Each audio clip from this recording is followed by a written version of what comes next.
Hey guys. Hello, everyone. It's Kelly and Ed Vandiver, founders of the Relationship Loft, where we help individuals and couples heal their relationships with themselves and with their partners from the inside out so they can have the love in their lives that they deserve. And today we're going to be doing the third part of a 5-part series called The 5 Losing Strategies in Communication in Your Marriage. And today we're going to be talking about Number 3, Unbridled Self-Expression. Number 3. Yeah. And again, these losing strategies can be found in Dr. Terry Real's book called The New Rules of Marriage. If you haven't gotten that book, definitely pick it up. It is our marriage Bible, right? Definitely.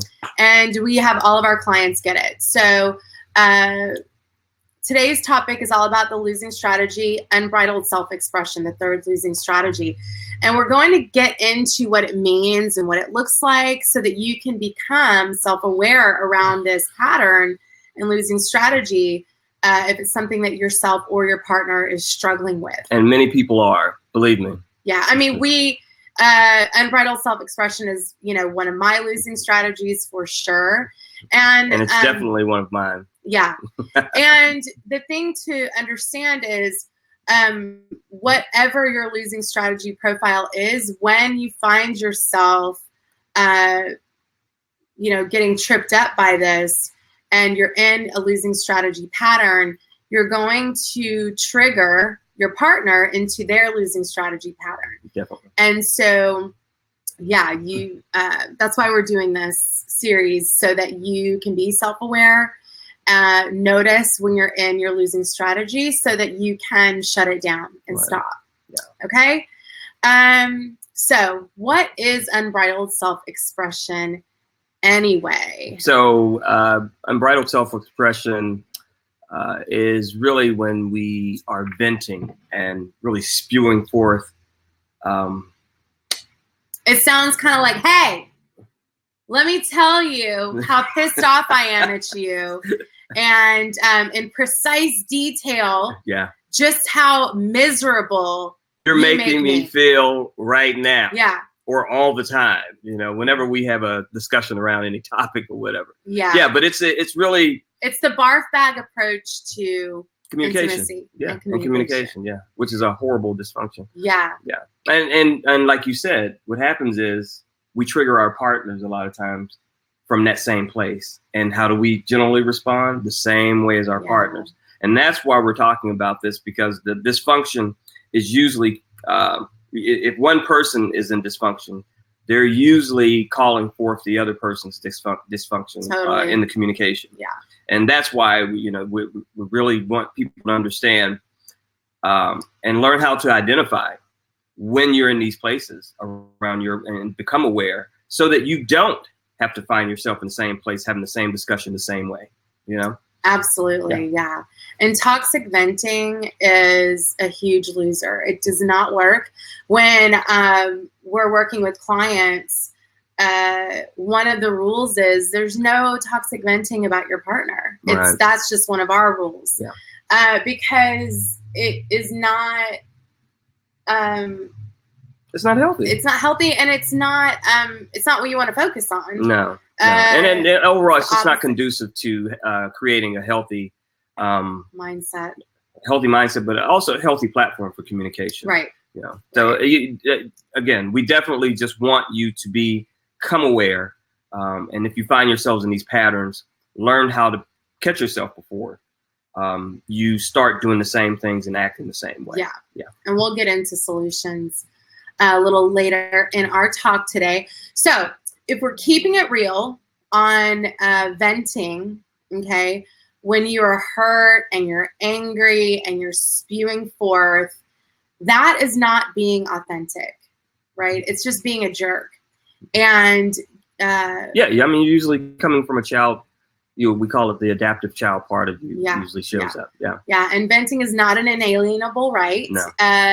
And I think people get that confused. I think people get it confused when they think, oh, I'm just going to be I have to be me, I have to be authentic, and they think that just saying whatever they want to say is acceptable. Like you said, a lot of people think it's an inalienable right to communicate the way that feels most comfortable for them. But what people fail to understand is when you're in communication and there's a problem, let's say you're dealing with an issue and you're arguing about something.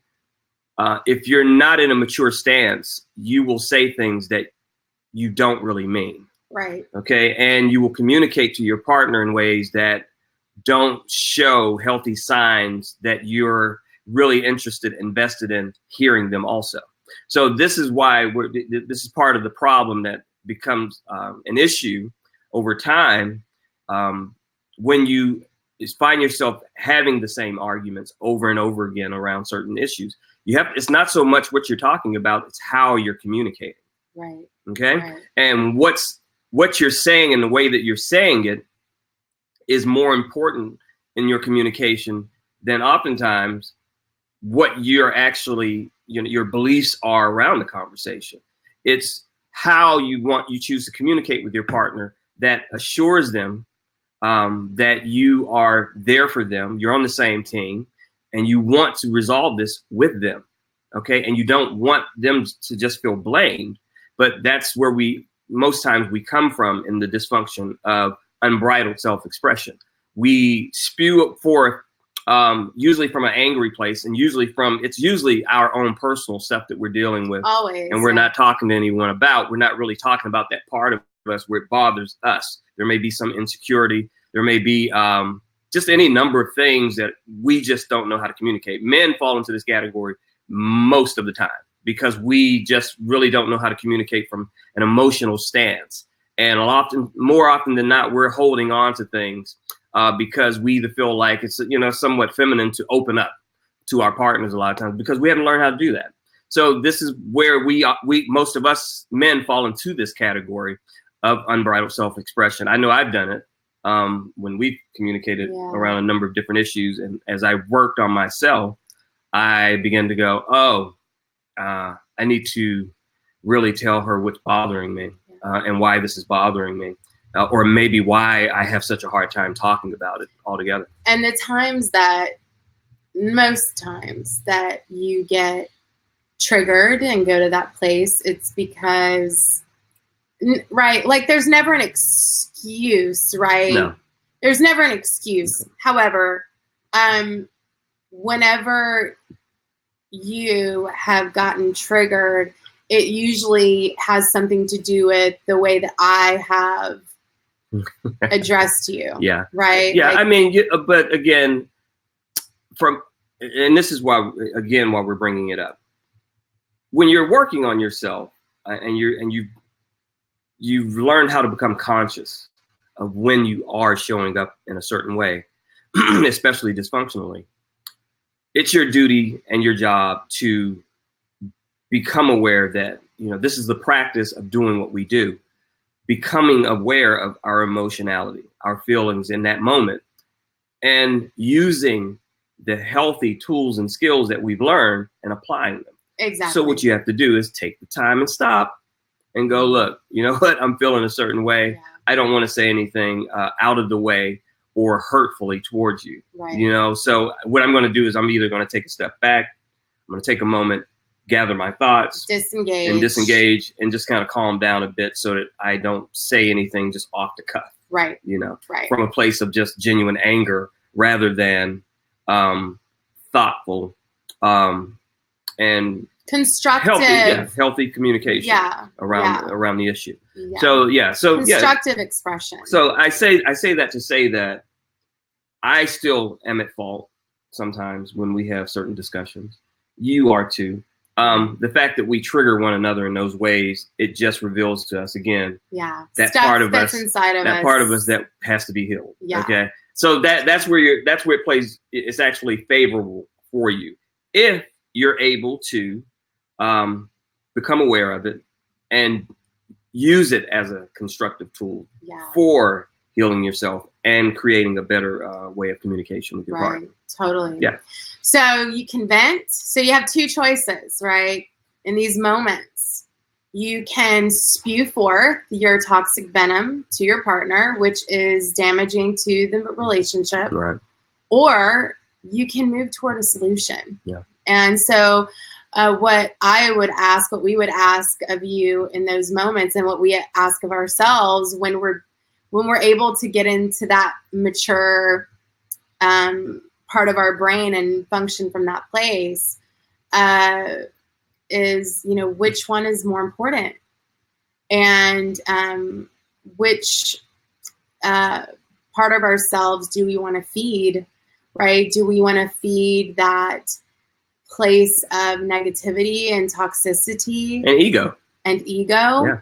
Or do we want to feed and focus on loving kindness and connection? Right. Because you are always serving one of those. Right. In your relationship with your partner, with your kids, with, all the relationships in your life. Yeah. So we're not saying that expressing yourself is a bad thing, but we are saying that it must be done very carefully and very thoughtfully. Yeah. So, because there's, like we said earlier, there's a huge difference between unbridled self-expression and constructive self-expression. Right. Which we absolutely support. Right. 100%. So let's get into what this looks like, what this can look like in relationship. The first example we've given, we talk about deflection or projection. And that's, again, just spewing forth on your partner without any real direction, just venting, so to speak, and just laying it all out, and basically just throwing up everything and making it about your partner and where their shortcomings, and blaming them wholly and fully for the whole thing. Yeah. So this happens, with deflection and projection. What this looks like is most often is when one partner gets triggered, and instead of owning their feelings and coming from that place of their feelings and taking 100% responsibility, right? They're spewing stuff all over their partner and make it their fault. Yeah. That they are feeling this way. Right. Has anyone else ever done that? I know I have, for sure. So, instead of in those moments of being triggered, instead of like, okay, something is going on here, I really need to take a look at, it's an externally focused projection. Right. And just a total lack of ownership. Yeah, totally. Another way it shows up is accusations is a big one, right? So, again, everything is your fault. Everything is your fault that's bad in this marriage. I'm bored in this marriage. It's your fault. Yep. If I don't have my job that I want, if I'm not making the money that I want, it's your fault. Right. Yeah. I didn't want to have these kids. This is part of the reason. Yeah. And that's a big one too. Yeah, that is a big one. Yeah. So it's just again. That one's hurtful. It is. Yeah. Yeah. But I mean, that hasn't been our case, but it is hurtful. Sometimes you don't like the kids. Well, I don't like the behavior of the children. I love the children, so don't go there. Okay. So another one. This one is the one that trips so many couples up, is rehashing the past, like bringing things up from the past over and over and over and over again, instead of staying particular and focused on the current issue at hand. It's like this, like, that's a biggie. And it goes into this tit for tat thing, like, well, you did this. Well, oh yeah, well, you did this. Yeah. And, I see this one more often than not being used as a ploy to really get away from the current argument. I mean, we've had clients I've had a client literally stay on a story from like 30 years ago. And it's just like the topic that comes up. It was a topic that was coming up over and over and over again. And, just staying on. Can you imagine that? Staying stuck on stupid things that happened 5-10 years ago, and just staying on it. And making that your go-to whenever Yeah. there's a problem you have with any other area of your life. Yeah, it's total bullshit. It's a total loser rehashing. Yeah. Just don't do it anymore. It's not effective communication. Again, another example, barf bag venting, like emoting, or Terry Real calls it becoming your feelings, right? And directing that tornado energy towards your partner or whoever's listening, Yeah. right? Like I have friends, right? And I've had clients too, and they'll just, this is why I've made it a rule. I don't want to hear your toxic venting and you're complaining about your partner, because you're focused on the wrong shit when you're doing that. Right. You know? And so just people that will just, you know, just spew their stuff is just barf bag. Don't Right. do it. Oversharing. Oh, that's a huge one. Yeah. Yeah. Oversharing your feeling like we talked about this one too, where a lot of I see the guys with this, the guys, they feel like they have this, they're entitled to just really say truthfully how they feel, no matter how hurtful it is to their partners. And ladies are at fault for this too. It's anytime we get into a place of really getting angry, some real anger, some really bad places, and it's coming from spontaneity or spontaneous, it can be really hurtful. Yeah. You know, because there's not much thought when you're just Right. responding. To a And person. look, Ned and I mean, we've had to talk about some things, like, and in all relationships, things that you have to work through together, you know, when you're in a long-term relationship, a lot of these things are really sensitive topics, and they're difficult enough as it is to get really honest with your partner about things that maybe you're not happy with, that you would like to see change. That's a good point. And it's difficult enough. So you got to be really careful about how you bring these things up, and the fact that you not just emote right because you think it's, you know, truthful or yeah authentic. yeah we don't want to get into the habit that what I see the point you're making. We get into the habit because we do know some personal and sensitive things about our partner. We use those to lash out at our partners at times, and that's essentially what we're talking about. Is you don't want to get into that place of where somebody's confided in you with some very sensitive information that is very hard for them to deal with personally and emotionally, and use that against them when you're trying to have a real dialogue and communication around some issues. Yeah. You know, there's a line you just don't cross. And this is part of bringing the awareness to unbridled self-expression, because it can be very hurtful. And if you do this often, you're going to begin to create what we call a barrier between the two of you, where your partner may not even trust you to have these communications and conversations with you any longer. Right. You know, because sometimes it may even feel like you may be talking to someone else about this stuff, since you can be so harsh with them about it, you know? Right. So it's important that, you know, people understand that and be aware. Yeah. Yeah. Yeah. So, Solutions. yeah. What do we do?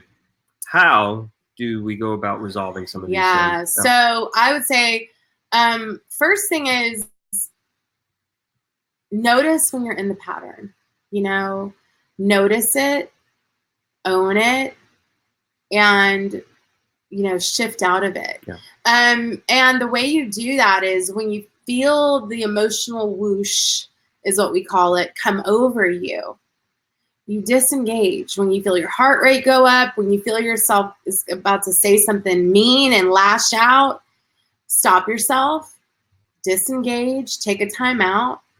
And, you know, you can always revisit these things later when you're more calm. That's really the mature way to do this. Mm-hmm. And then own your emotions around things in your life and your marriage, and stop making them about your partner. That's important. Yeah, it's really important to own your feelings. I know for a long time when, early, well, not a long time, but early in our marriage, there were some things that would bother me. And rather than me opening up and communicating to you really how I was feeling, you would oftentimes ask, but I wouldn't give you the truth. Yeah. And so what I would do is I would make it about something else, right, and choose something to make, it a scapegoat about, rather than like really dealing with my emotions, about how I felt. And that's what I think a lot of us do this too. We don't know how to open up and talk about certain things. Because, a lot of times I was just afraid I would hurt you. Right. And I think our partners fall into that category. Many people fall into that category too. So it taking the time and really thinking about, your emotions and owning those is important. So that you can speak clearly to the problem. Yeah. Totally. Yeah. And number 3, I would say start learning how to truly listen to your partner. Okay, turn this off, turn these on, and really try to understand and hear where your partner's coming from. And the way you really listen, no matter what place they're in, whether they're triggered, which is most times the case, even when someone's triggered, there is some truth to what they're saying. And so the way you listen with intention is you shut up, like Ned just said, and you just look at them in their eyes, connect with them.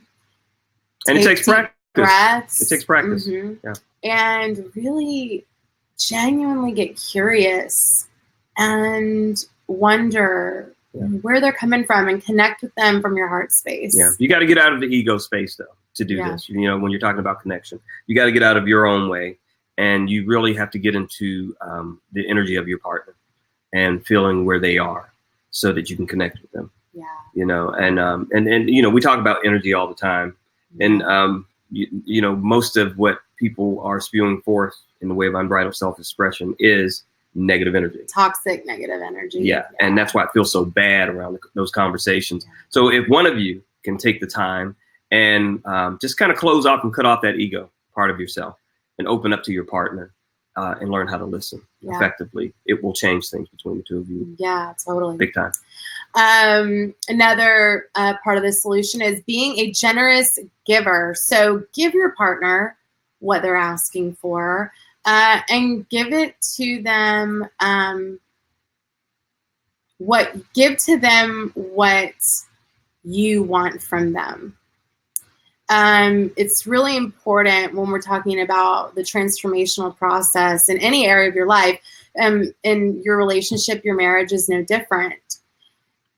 You must embody and become everything that you want from your partner. You have to become that if you want that. Yeah. And it's a golden rule. Do unto others as you would have them do unto you. It sounds simple, but it's very difficult at times when we're upset and we're angry, but again, and we're selfish. Yeah. But like I said, we have to look at ourselves. We have to own that part so that we can be genuinely truthful in a healthy way. Yes. And make it more about the problem. Yes. Rather than each other. Yes. Okay. So, the last part of the solution is you got to get help. You've got to learn these skills and these tools, and you got to get the support that you need. Yeah. So if you find that unbridled self-expression is just one of your losing strategies in communication and you want help turning this around, because the longer you stay in your losing strategy patterns, holding patterns, and you keep fighting and rehashing the same shit over and over again, you're putting another nail in the coffin of your relationship. And if you could have figured out how to shift this in your marriage, you would have by now. You'd be doing it. Definitely. And so I invite you to book a call with us, a discovery session with us, where we get to know you. We take a really intimate look at the problems at hand, and we create a path, a solution for you to move forward if we think we can help you. If we don't think we can help you, because we only work with people that we really know we can help, who are ready to do this inside out work. Right. If we don't feel like we can help you, we are very well connected, and we will steer you in the right direction for what is the next best move for you. And so yeah, you can book an appointment. We'll put the booking link in the comments below where this video is.